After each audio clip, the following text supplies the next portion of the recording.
They built a giant gun again, but this one was different. Not like the other giant guns they built before.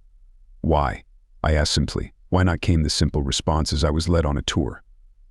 Under most circumstances, we would be inspecting the planet's defenses, ensuring they were up to code and couldn't accidentally shatter a planet 10,000 years from now. But humans were a different breed. They made sure every gun could shatter a star and never miss. This was nothing but stupid, even for humans. It was a dumb concept, a dumb execution, just plain dumb. As I was shown around the structure, they pointed at the stock of the giant gun. I simply looked and asked why. He smiled and said, "Why not?" He showed me the giant mechanical arm they crafted out of a Starship factory assembly mechanism, demonstrating how it pulled the giant gun's trigger and performed various loading actions. I looked at him and asked why. He smiled and said, "Why not?" He showed me the way the barrel was made and how it had to be replaced after so many shells were fired. He told me the shells fired were 30-inch high explosive shells. I asked why again, and he simply smiled and said, "Why not?" He then showed me the loading mechanism, an obscenely complicated gigantic mechanical arm mimicking the movements of a human arm. As they demonstrated the way the gun was loaded, a giant clip of ammunition weighing hundreds of tons was lifted a quarter-mile off the ground and slid into a chamber on top of the gun. The bullets were then pushed down by the giant mechanical finger, and the weapon was loaded as the 3-ton clip was discarded to the left. I looked at him and asked why. He simply looked at me and said, "Why not?" He then handed me the button to fire with a smile. "If you tell me you don't want to see this thing fire, I'll call you a liar," I sighed and asked why again, only to receive a smile as I pushed the button. The giant gun fired, and the massive recoil from the 30-inch shell made the whole platform shudder, moving back about 30 feet before the catching mechanism forced it forward again. In quick succession, the gun fired 7 more shells, each process repeating to the happy sounds of humans squealing with delight. The last shell fired let out a loud metallic noise like a giant sword being struck by a giant tuning fork. The empty casings blasted out the right side, denting the ground where they landed, pooling in a huge hole where a massive 60-ton crane waited to collect them. I looked at him and asked why. He simply smiled back and said, "Why not?" at an annoyingly loud volume. I watched with morbid fascination as the enormous monstrosity was loaded again with the giant mechanical arm. I held my head in my hands in sheer despair. As I looked at the amount of shells ready to fire, I heard a human voice appear behind me, asking what was going on. It was the human admiral, commander of the military garrison in charge of the sector. He took one look at the weapon and held his head in his hands, letting out a silly, annoyed chuckle. "Did you seriously build a giant 30-inch M1 Garand?" he asked. They all smiled at him as if they had accomplished something important. He stood beside me as I slowly lowered my head, disappointed. I sighed and gave up, slowly raising my hand to let him have a turn with the big red button. Like an excited child, he pressed it, and the weapon went through its firing sequence, ending with a grand and glorious ping. The assembled crowd cheered with glee as the gun pinged one final time. I asked them why, and they simply responded, "Why not?" Sometime later, I wondered why they did this. It was bad enough they did it the first time, but now they did it again, only a lot worse this time. Apparently, it needs to be a galactic law to never leave a human engineer alone for too long, especially with access to a great quantity of resources. They learned from their last attempt and made it so this one could actually do its job effectively, which was both terrifying and inspiring. No, just terrifying. I often wonder why the gods created humanity. Was it to test us? To laugh at us? Since starting this commission, I feel conflicted with a multitude of emotions: fear, anger, annoyance, irritation, awe, shock, amazement. I feel this every time I deal with these insane apes. I am thankful as a species with such incredible capability as our ally, but infuriated that this is what they do with it. I looked at the Navy Admiral next to me, equally as done as I was. This time he asked, "Guys, you can't seriously have this much extra crap to build these?" "Well, yeah, we do. It's hand-me-down materials from derelict and ancient ships, not billions of credits," one engineer proudly said. "But that doesn't mean you ... you know what, screw it. Is this one practical, especially at this size? And why 2 of them?" he asked. "Yes, it is, and because reasons," the engineer replied with a smirk. "Care to elaborate on those reasons?" I asked. Because reasons," he replied sheepishly. The Admiral looked at me. "So, you want the first shot, or should I?" he said, holding up the big red button. I sighed, rolled my eyes, and pressed the button. The weapon let out a sequence of 5 rapid bursts, each burst firing 10 7.92-inch shells. The side of the gun had a belt of several thousand shells that the gun greedily sucked up. A nearby pit caught every shell it expended, each one hitting the ground with a hollow clang. The gun let off a constant roar of fire, rather than singular explosions. The firing platform absorbed the recoil perfectly, with giant bipods stabilizing it and a massive mechanism holding it firmly. It was a machine gun responsible for the most casualties in a single battle. The atmosphere warped and twisted as the gun fired, shock waves making it angrily twist and swirl. I pressed the button solid for 20 seconds, firing full auto, with a massive blast of shells too fast to count. The pit for the shell casings was half full. One engineer approached, smiling. "Cool, huh? MG42. Hitler's buzzsaw," he smirked. "How often does the mechanism and barrel need replacing?" I asked, aware my ears were now ringing. "Never. It can handle 2,000-round full auto fire. Made of nanocarbon, it's Starship material. Pretty much use it anywhere," he explained. He stepped back, pressed levers, and set switches on a control panel. The entire assembly moved up 20 feet. The platform holding the gun swiveled 20 degrees left, aiming upwards.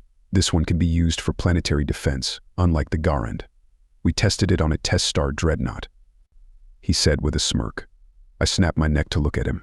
"You were both," myself and the Admiral said. He chuckled, pressed a button, and a video played of a test firing. A test star dreadnought appeared, attempting to take the star system. The gun fired a full burst of 700 rounds in quick succession, a beam of solid projectiles coming from the planet's surface. The dreadnought's shields failed, armor dented, paint scratched, and turrets blown apart. The crew panicked, believing they were under attack by a massive fleet. The dreadnought was barely functioning when the ship captain opened comms, begging for surrender. We were going to turn it into Swiss cheese but ran out of ammo. It did pretty good, but we fixed errors and made it better. The engineer smirked. "Crazy damned humans," a gravelly voice said. The Admiral and I turned, noticing the test star Admiral Kokuru flanked by legionnaires, his 4 hands in cuffs. "Kokuru, God, this is embarrassing," I said with a smirk. "Gods above, please tell me they didn't do more than this." "I don't think the galaxy can stand it," I yelled in frustration. "So does that mean you don't want to see the 8-inch G8COs we built?" Panic ensued. If I didn't ask for it, I'd be holding my head, asking the gods why the crazy bastards did it again. This time it was a request. The Emperor, however, was not enthusiastic. He stood next to me, his concubines hiding in terror at the human starship in dry dock. It looked like a slightly fancier version of the Imperial Gladiator-class cruiser, in standard Turan Union colors with ballistic or railguns instead of turbo lasers. It was a sentry cruiser, called a giant Soyuz turret with starship engines. The damn thing was mostly engines and ammunition, with a crew of 7, because more would mean less ammunition. The Emperor looked at me, then the ship, with a marked absence of patience. I showed him the giant M1 Garand. His expression went from calm to what the actual hell. I then showed him the giant MG42, handed him an enemy fleet admiral, and the remains of one of the deadliest ships in the galaxy turned into Swiss cheese. His expression became a mix of terror and rage. Now we stand before a giant turret with engines, ready for its first test fire. The Emperor's expression showed loss of patience and temper. The human engineers and admirals stared at the glass, salivating at the sight of this ridiculous beast. Mounted on the front of the ship was an 8-barrel gun. I looked left, seeing an engineer with a terrifying smile, making me jump out of my socks. "Hey, nice, huh?" he laughed disturbingly. "This is the G80 and 8-inch G08 CWE sub swivel mounted for 8-degree motion." I just looked at him, head in hands, and said, "Why, you did ask for a heavy defense satellite," he replied. "So what did you want?" "You wanted a practical, self-sustaining defensive satellite, so we delivered," he said.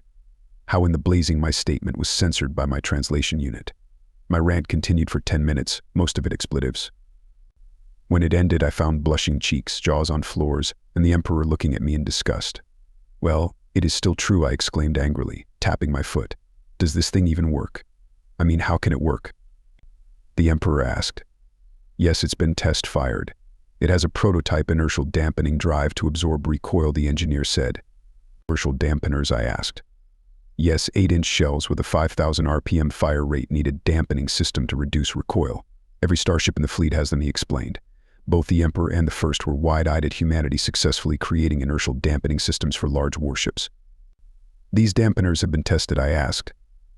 "Yes, on every starship. This one uses big bipods for recoil absorption," he said. He showed us a technical blueprint. We took a deep breath. Let's see this thing work. Does it have a target, or are you just shooting into space?" The Emperor asked. "We got to target the Lumos asteroid field. Great for target practice," the engineer said, typing on the console. The ship moved out of dock, aimed at the asteroid field, and fired. The barrel mechanism spun to ridiculous speed. The ship's engines fired to full throttle, and it let loose a beam of projectiles. The ship moved barely inches, spitting out metal alloy fragments. It stopped, and 12 seconds later, the asteroid field was gone. Myself, the Emperor, and his retinue passed out. Months later, we were in secret talks with the Galactic Council. Upon hearing the yield of their most powerful nuclear weapons, half the galaxy surrendered to the Terran Union. If the Serani didn't already have an alliance, we would have surrendered too. Yes, I was allowed to push the big button after regaining consciousness.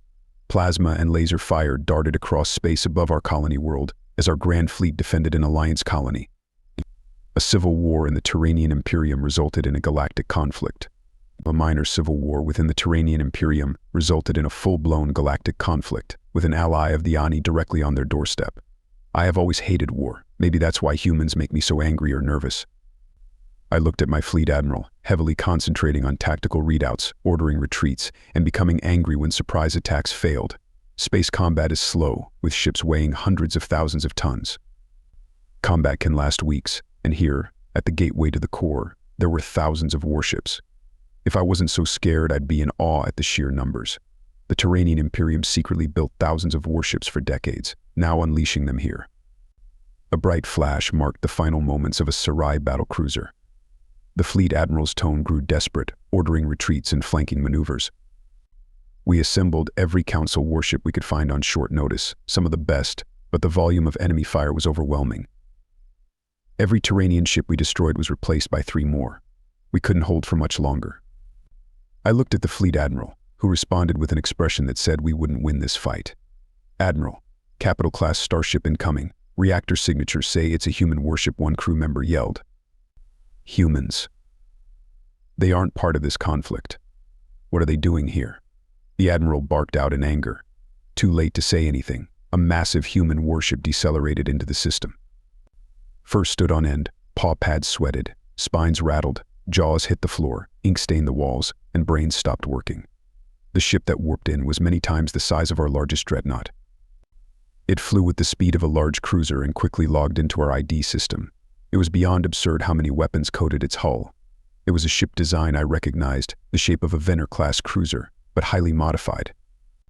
When working with humans, I visited their works of fiction to understand their mindset. The so-called Star Wars universe was an entertaining piece of media. The Admiral rallied his forces, transmitting necessary files to the humans after registering them with our system. I took a good look at that ship, then held my head in despair. "Oh gods, no.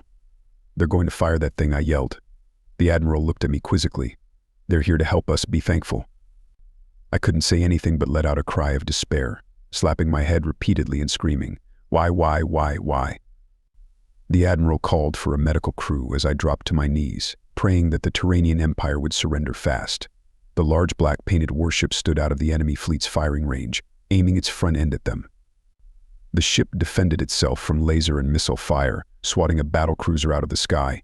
Any ship foolish enough to think it stood a chance was vaporized by one of its 100 capital ship weapons or high-velocity point defense turrets. The ship's engines lit up like a firestorm, and the reactor roared to life. The ship's trim exterior and internal piping became visible, rivers of ghostly neon flickering across its hull, all converging toward a central point under the bridge. The spinal-mounted cannon, taking up half the ship's 10 km length, marked a massive railgun array. I became sick at the notion of how large a slug it would fire. Having seen human weaponry before, I began to vomit. The giant Garand, the giant MG-42, the giant Sea-Doos, and now this. The void itself seemed to warp as the weapon fired. In my agitated state, my mind slowed, seeing the blistering tendrils of an eldritch beast reaching out in agony. The weapon fired, and the void shuddered. The rail slug's speed defied nature, warping reality. In a millisecond, it blew past the fleet, and for a moment there was nothing. Then, the wave of death began. Ships within 5 km of the slug's passage were torn apart or pixelated into oblivion.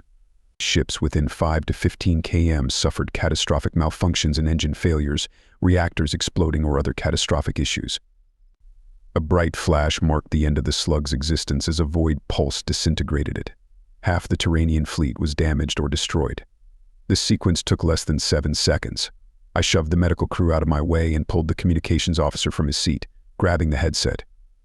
Still in tears from a mix of emotions, I opened every comms channel screaming, "Humans, please, we surrender. We will do anything. Just stop making giant guns," I pleaded, repeating the message until I passed out from exhaustion. Days later, half the galaxy negotiated with the humans, threatening sanctions or begging them to stop their crazy antics.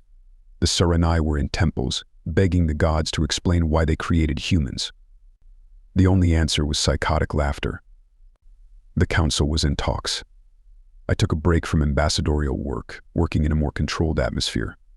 I smiled as a slur caused an uproar. A huge groan of anger and resentment filled the room as a Trainin and Ulvi Archeans stabbed each other with word swords. A delightful petty dispute on mining rights on a border world. I breathed a sigh of relief, sinking into my seat. The ambassador from the Zarian delegation asked what I was so calm about. It's good to get back to basics. Petty squabbles, childish bullying, silly conflict. It's so relaxing. I said proudly. You find this idiotic nonsense relaxing? We're on the brink of war, and you're relaxed, he asked. Oh yes, trust me, compared to dealing with humans. This is a spa vacation, I said. He clicked his mandibles in confusion. A strange noise came from behind. The door opened, and the room was filled with the wailing of a Shandy Hive prince. Blue goop flowed from his 6 eyes as he stumbled into my delegation pod, handing me a data pad. He gobbled and gabbled, barely coherent, then slumped into the corner, resuming his despair. The chamber looked expectantly at me. I read the report on the data pad, my skin tone going from deep ocean blue to pale snow white. I sank back, panic setting in, shaking violently. I stood up, trying to calm down, wrapping my arms around myself. The council was on the edge of their seats, staring at me. I finished reading and was slightly relieved at the outcome but not its implication. I stopped shaking but was still white with shock. I moved our podium into the speaker's corner, shoving the previous delegate out. To the Shandy Hive Queen, from the Terran Union, this letter is to inform you that we conducted a test with an experimental weapon, codenamed Scion. The test firing confirmed the existence of gods in the astral plane. Secondly, the weapons test confirmed that reality is more permeable than expected, and gods can be harmed by mortal weapons. We regret to inform you that during the test we accidentally killed your god, the Great Devourer. We apologize and hope this does not affect future relations. We are committed to repairing any damage caused. The weapon has been dismantled, and all research efforts have ceased. We look forward to any requests to mend the damage. With love, the Terran Union of Systems. P.S. Enjoy the basket of goodies as an apology. P.P.S. Oops. The Shandy Prince had stopped blubbering, now half crying, half laughing as he devoured a basket of foodstuffs. The chamber was silent for an hour, permeated only by the sounds of the prince. Finally, someone broke the silence. What do we do now? Nothing. There's nothing we can do. They just killed a god, another councilman responded. Quiet, I bellowed. Dear delegates, there is no need for panic. The humans dismantled their giant god-killing gun and won't do it again. I sat back with a smile. My demeanor calmed everyone down, and within hours we were back to our squabbles. I messaged the Terran ambassador, asking if they dismantled the god-killer cannon. He said yes, and all documentation had been shelved. I let out a squeal of terror and passed out as I read, we have an attack moon being built. The final evolution of the giant gun was inevitable. I didn't want to believe it, but there it was, an attack moon. I stood at the viewing port of the station orbiting their fully functioning prototype, a medium-sized moon with a giant cannon on the front. I took a deep breath and looked at the engineer. So what does this one do? Mobile Intelligence Stellar Ignition Unit, Monsieur. It can destroy a planet, but we'd rather find failed stars and use it to restart them, he said. This caught me off guard. Wait, it's not a giant death machine. Well, it is, but we'd rather use it creatively. We can terraform planets and moons easier, he replied. Oh, thank the gods, I tried to say. It can shatter a planet, blow away a gas giant atmosphere, cause a supernova, or harvest matter from a neutron star. But we don't really want to, so we won't, he said. You don't have one. We create a small black hole using a matter collider, then turn it into a wormhole and build a ship around it.